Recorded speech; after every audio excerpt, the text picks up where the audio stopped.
Making charge सिर्फ 12% flat. डगरू सेठ jewellers, GM road near radio station, Darbhanga. Offer केवल 15 दिनों के लिए। कैरेट लेन ए तनिष्क पार्टनरशिप अब आपके दरभंगा में आस्था मार्केट मिर्जापुर स्टेशन रोड में खुल गया। ज्वेलरी मात्र 3000 रुपए के शुरुआती रेंज से। रोटी शोटी वन स्टेप अहेड, अब multi cushion family restaurant, Rajkumarganj, Darbhanga. अब रूफ टॉप लाउंज भी खास आपके लिए। 12 वर्षों का आपका साथ बनाता है हमारे रिश्तों को खास। Vicky TVS, Bhatiyari Sarai, Darbhanga. FI technology from TVS। Eco thrust FI यानी ETFI जो दे 15% ज्यादा mileage. Hero English School, Darbhanga, affiliated to CBSE up to 12th. New admission is going on for class nursery to 9th. Special classes for new students. Professor Sanjay Kumar Chaudhary ने संभाली मिथिला विश्वविद्यालय के कुलपति की कमान। प्रमोशन एवं बकाया भुगतान सहित प्राथमिकता के आधार पर संपादित किए जाएंगे सभी कार्य, बोले नए वाइस चांसलर। मेरे 3 वर्ष 4 माह 4 दिन के कार्यकाल में शिक्षकों, कर्मचारियों, पदाधिकारियों एवं मीडिया का मिला पूर्ण सहयोग, बोले पूर्व कुलपति। राजभवन बिहार के पत्र के आलोक में आज संध्या काल में ललित नारायण मिथिला विश्वविद्यालय के नए कुलपति के रूप में प्रोफेसर संजय कुमार चौधरी ने योगदान कर कमान संभाल ली। उन्होंने पूर्व कुलपति प्रोफेसर सुरेंद्र प्रताप सिंह से कुलपति कार्यालय में कार्यभार ग्रहण किया। तत्पश्चात विश्वविद्यालय के सभागार में आयोजित स्वागत समारोह में उन्होंने कहा कि शिक्षकों एवं कर्मचारियों के प्रमोशन, बकाया भुगतान सहित सभी कार्य प्राथमिकता के आधार पर संपादित किए जाएंगे। विश्वविद्यालय का कार्य नियमों से पूर्ण पारदर्शिता तथा लोकतांत्रिक ढंग से होगा। पिछले 15 वर्षों का प्रधानाचार्य का तथा 4 माह का कुलपति के अनुभव के आधार पर सभी समस्याओं के हल का प्रयास करेंगे। कुलपति ने कहा कि नकारात्मकता हमें डल बनाती है, अतः सभी सकारात्मक रहकर पूरे सहयोग से अपने कर्तव्यों का पूरी ईमानदारी से पालन करें। पूर्व कुलपति प्रोफेसर सुरेंद्र प्रताप सिंह ने कहा कि मेरे 3 वर्ष 4 माह 4 दिन के कार्यकाल में विश्वविद्यालय के सभी शिक्षकों, कर्मचारियों, पदाधिकारियों एवं मीडिया कर्मियों ने पूर्ण सहयोग किया। जिन समस्याओं पर ध्यान दिलाया गया उन्हें दूर किया गया और वे समस्याएं दोबारा सामने कभी नहीं आईं। इसी कारण हमारा विश्वविद्यालय लगभग हर क्षेत्र में बेहतरीन रहा। जननायक कर्पूरी ठाकुर की प्रतिमा पर डीएम ने किया माल्यार्पण। जननायक कर्पूरी ठाकुर की 100वीं जयंती के अवसर पर कर्पूरी चौक अवस्थित उनकी आदमकद प्रतिमा पर जिलाधिकारी दरभंगा राजीव रोशन द्वारा पुष्पांजलि एवं माल्यार्पण अर्पित कर श्रद्धांजलि दी गई। इस अवसर पर उप महापौर नाजिया हसन, नगरायुक्त कुमार गौरव, अपर समाहर्ता राजेश झा राजा, अनुमंडल पदाधिकारी सदर सुश्री चंद्रिमा अत्री, जिला लोक शिकायत निवारण पदाधिकारी अनिल कुमार, संयुक्त निदेशक जनसंपर्क नागेंद्र गुप्ता, जिला भू अर्जन पदाधिकारी बालेश्वर प्रसाद, अपर समाहर्ता विधि व्यवस्था राकेश कुमार रंजन, अपर समाहर्ता आपदा सलीम अख्तर, उप निदेशक बाल संरक्षण इकाई भास्कर प्रियदर्शी, वरीय उप समाहर्ता टोनी कुमारी एवं डीसीएलआर सदर द्वारा भी जननायक कर्पूरी ठाकुर की प्रतिमा पर माल्यार्पण किया गया तथा पुष्पांजलि अर्पित कर श्रद्धांजलि दी गई। इस अवसर पर जिलाधिकारी ने कहा कि जननायक कर्पूरी ठाकुर के व्यक्तित्व से हमें सीख मिलनी चाहिए तथा उनके द्वारा बताए गए मार्ग पर चलकर अपने राज्य और देश को विकसित करने में अपना योगदान देना चाहिए। उन्हें भारत रत्न की उपाधि दिए जाने पर उन्होंने बताया कि अब बिहार के लिए गौरव की बात है। पहले दबिया से मारकर पड़ोसी को किया घायल, फिर खुद थाने में जाकर किया सरेंडर। यह बड़ी और चौंका देने वाली खबर दरभंगा से है, जहां दरभंगा जिले के सिमरी थाना क्षेत्र में एक अजीबोगरीब मामला सामने आया है। 19 साल के एक युवक ने खुद थाने पर आकर पुलिस को बताया कि उसने दबिया से मारकर एक व्यक्ति की हत्या कर दी है।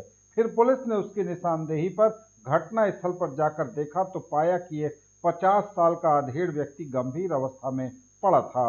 उसके गले पर जख्म का गहरा निशान था। पुलिस ने उसे तुरंत उठाकर इलाज के लिए डीएमसीएच भेजा। प्राप्त जानकारी के अनुसार घटना सिमरी थाना क्षेत्र के सिमरी हाई स्कूल के निकट की है। घायल व्यक्ति की पहचान सिमरी निवासी 50 वर्षीय मोहम्मद नाजिम हुसैन के रूप में हुई है, जबकि आरोपी युवक की पहचान उसके पड़ोसी मोहम्मद अली हसन के 19 साल के बेटे मोहम्मद तौफीक के रूप में की गई है। घटना का कारण दोनों पड़ोसियों के बीच चल रहा झगड़ा बताया जा रहा है। देर शाम यह झगड़ा हिंसक झड़प में बदल गया। इसके बाद यह घटना घटी। मामले को लेकर सिमरी थानाध्यक्ष पूजा कुमारी ने बताया कि आरोपी ने लोहे के दबिया के साथ आत्मसमर्पण किया है। अभी पूछताछ चल रही है। घटना का कारण पूरी तरह से अभी स्पष्ट नहीं हो सका है, लेकिन पुलिस जांच में जुट गई है।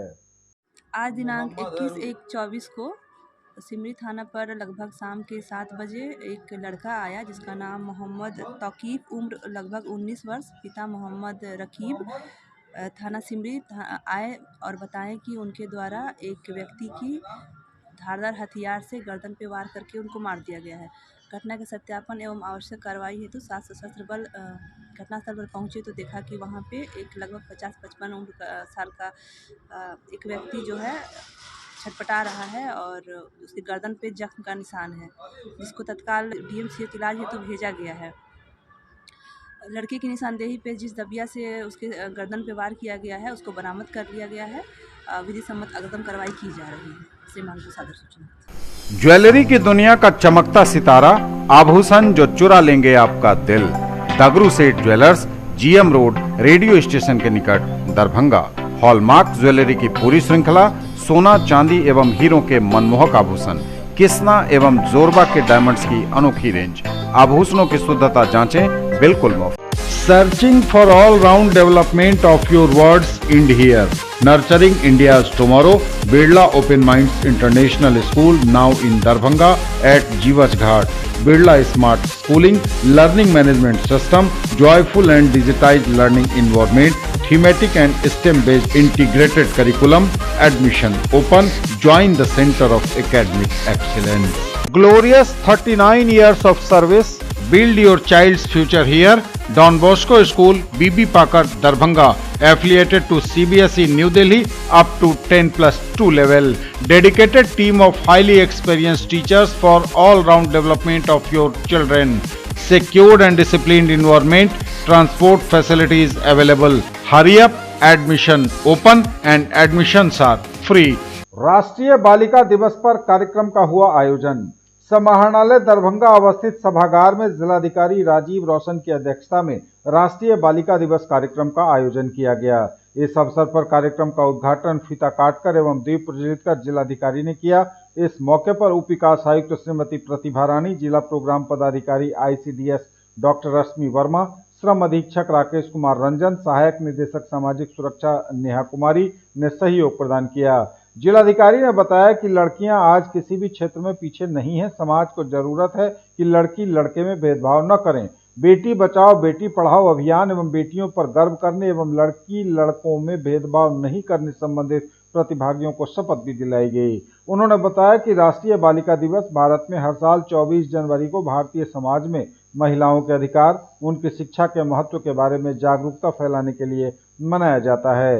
इस दिवस को मनाने का उद्देश्य है देश की बेटियों के सामने आने वाली सभी असमानताओं को दूर करना, उनकी बेहतरी के लिए अवसर और समान अधिकार प्रदान करना और यह भी सुनिश्चित करना कि समाज में उनको भी सम्मान और मूल्य मिले। उन्होंने कहा कि पहले मूलभूत सुविधाओं का अभाव था, उनको जीवन यापन के लिए संघर्ष करना पड़ता था। एक स्थान से दूसरे स्थान पर जाने के लिए काफी समय बर्बाद हो जाता था। जीवन में हर चीज महत्वपूर्ण है।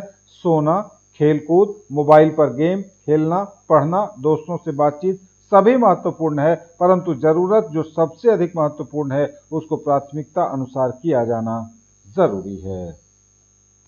खराब मौसम की वजह से लगातार उड़ानें हो रही हैं रद्द। दरभंगा एयरपोर्ट की सभी फ्लाइट एक बार फिर हुई कैंसिल। यात्रियों को उठानी पड़ी भारी परेशानी। नए साल में चौथी बार रद्द हुई है दरभंगा एयरपोर्ट की सभी फ्लाइटें। यात्रियों को उठानी पड़ रही है भारी परेशानी। बार बार घोषणा के बावजूद अब तक दरभंगा एयरपोर्ट पर इंस्ट्रूमेंटल लैंडिंग सिस्टम की स्थापना नहीं हो सकी है। इस कारण खराब मौसम में अक्सर फ्लाइटों को रद्द करना पड़ रहा है। इसी क्रम में एक बार फिर खराब मौसम की वजह से दरभंगा एयरपोर्ट से आने जाने वाली सभी 10 फ्लाइटें मंगलवार को रद्द करनी पड़ी। बताते चले कि इस वर्ष चौथी बार ऐसी नौबत आई है जब दरभंगा एयरपोर्ट से सभी उड़ानों को रद्द करना पड़ा है। इसके पहले 2 जनवरी, फिर 15 जनवरी और 17 जनवरी को भी सभी फ्लाइटें रद्द करनी पड़ी थीं, जबकि 16 जनवरी को दरभंगा आने जाने वाली 8 फ्लाइटें रद्द हुई थीं, लेकिन दरभंगा से दिल्ली के लिए एक विमान उड़ा था। जानकारी के अनुसार दिल्ली, कोलकाता, बेंगलुरु, हैदराबाद और मुंबई से आने वाली फ्लाइटें रद्द हो गईं। ठंड के बीच काफी यात्री एयरपोर्ट पहुंच भी गए थे। फ्लाइट रद्द होने की सूचना से एयरपोर्ट पहुंचे यात्रियों को मायूस होकर लौटना पड़ा। हालांकि फ्लाइट रद्द होने की सूचना संबंधित विमानन कंपनियों ने अपनी वेबसाइट पर दी थी। इससे पहले ही कई यात्री दरभंगा एयरपोर्ट पहुंच गए थे। इस कारण यात्रियों को भारी परेशानी का सामना करना पड़ा। आक्रोशित भी दिखे मुसाफिर। बताते चलें कि दरभंगा एयरपोर्ट से व्यावसायिक फ्लाइट की सेवा शुरू हुए 3 वर्ष से अधिक हो गए हैं, लेकिन खराब मौसम में फ्लाइट के आवागमन की व्यवस्था नहीं हो सकी है। ग्राउंड लाइटिंग का कार्य अब तक अधर में है। ऐसे में मौसम खराब होते ही विमान के रद्द होने की आशंका पूरी तरह से प्रबल हो उठती है। For all-round development of your children, a name to trust upon. Manipal International School, Ekmi Ghat, Ballopur, Darbhanga. A tradition of excellence brings world-class education in Darbhanga. Spoken English classes, personality development, practical learning, trained teachers, art laboratories, separate kindergarten area. Admission open. राष्ट्रीय बालिका दिवस पर कार्यक्रम का हुआ आयोजन। समाहरणालय दरभंगा अवस्थित सभागार में जिलाधिकारी राजीव रोशन की अध्यक्षता में राष्ट्रीय बालिका दिवस कार्यक्रम का आयोजन किया गया। इस अवसर पर कार्यक्रम का उद्घाटन फीता काटकर एवं दीप प्रज्वलित कर जिलाधिकारी ने किया। इस मौके पर उप विकास आयुक्त श्रीमती प्रतिभा रानी, जिला प्रोग्राम पदाधिकारी ICDS डॉक्टर रश्मि वर्मा, श्रम अधीक्षक राकेश कुमार रंजन, सहायक निदेशक सामाजिक सुरक्षा नेहा कुमारी ने सहयोग प्रदान किया। जिलाधिकारी ने बताया कि लड़कियां आज किसी भी क्षेत्र में पीछे नहीं हैं। समाज को जरूरत है कि लड़की लड़के में भेदभाव न करें। बेटी बचाओ बेटी पढ़ाओ अभियान एवं बेटियों पर गर्व करने एवं लड़की लड़कों में भेदभाव नहीं करने संबंधित प्रतिभागियों को शपथ भी दिलाई गई। उन्होंने बताया कि राष्ट्रीय बालिका दिवस भारत में हर साल 24 जनवरी को भारतीय समाज में महिलाओं के अधिकार, उनकी शिक्षा के महत्व के बारे में जागरूकता फैलाने के लिए मनाया जाता है। इस दिवस को मनाने का उद्देश्य है देश की बेटियों के सामने आने वाली सभी असमानताओं को दूर करना, उनकी बेहतरी के लिए अवसर और समान अधिकार प्रदान करना और यह भी सुनिश्चित करना कि समाज में उनको भी सम्मान और मूल्य मिले। उन्होंने कहा कि पहले मूलभूत सुविधाओं का अभाव था, उनको जीवन यापन के लिए संघर्ष करना पड़ता था। एक स्थान से दूसरे स्थान पर जाने के लिए काफी समय बर्बाद हो जाता था। जीवन में हर चीज महत्वपूर्ण है। सोना, खेलकूद, मोबाइल पर गेम खेलना, पढ़ना, दोस्तों से बातचीत सभी महत्वपूर्ण है, परंतु जरूरत जो सबसे अधिक महत्वपूर्ण है उसको प्राथमिकता अनुसार किया जाना जरूरी है।